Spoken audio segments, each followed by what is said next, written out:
Plus de 2000 ménages wallons sont aujourd'hui équipés de ce qu'on appelle un limiteur de débit d'eau, un dispositif installé en raison de non-paiement de factures et sur décision du distributeur.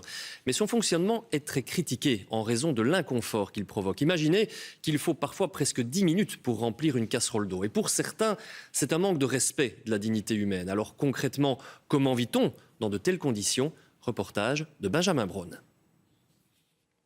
Donc voilà, avec le réducteur de débit, la pression que j'avais. Un geste a priori anodin.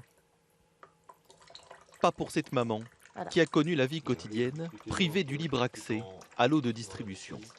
Il faut tout rationner, il faut des fois priver son enfant ou alors se priver soi-même pour lui donner un verre d'eau. Donc c'est arrivé une fois en pleine nuit où il s'est réveillé, il m'a demandé un verre d'eau, j'avais plus une goutte d'eau. C'est l'horreur au quotidien, c'est pas pouvoir se laver, pas pouvoir faire à manger, pas pouvoir nettoyer sa maison, pas pouvoir faire la vaisselle. Cette famille fait partie des 2000 ménages wallons équipés d'un limiteur de débit.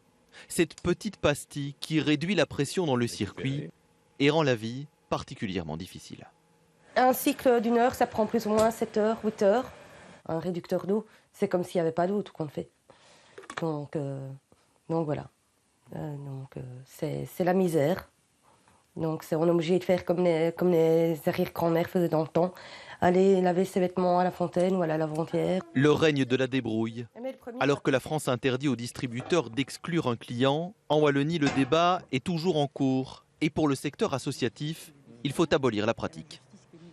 L'eau, c'est vital pour la santé, c'est vital pour vivre, c'est vital pour cuisiner, pour nettoyer, pour avoir une hygiène, etc. Il y a déjà eu d'ailleurs des velléités en Belgique d'inscrire le droit à l'eau dans la Constitution. Ça n'a pas abouti malheureusement parce que voilà, il y a eu des débats politiques qui n'ont pas permis de le conduire à bien, de le mener à bien, mais ça serait nécessaire.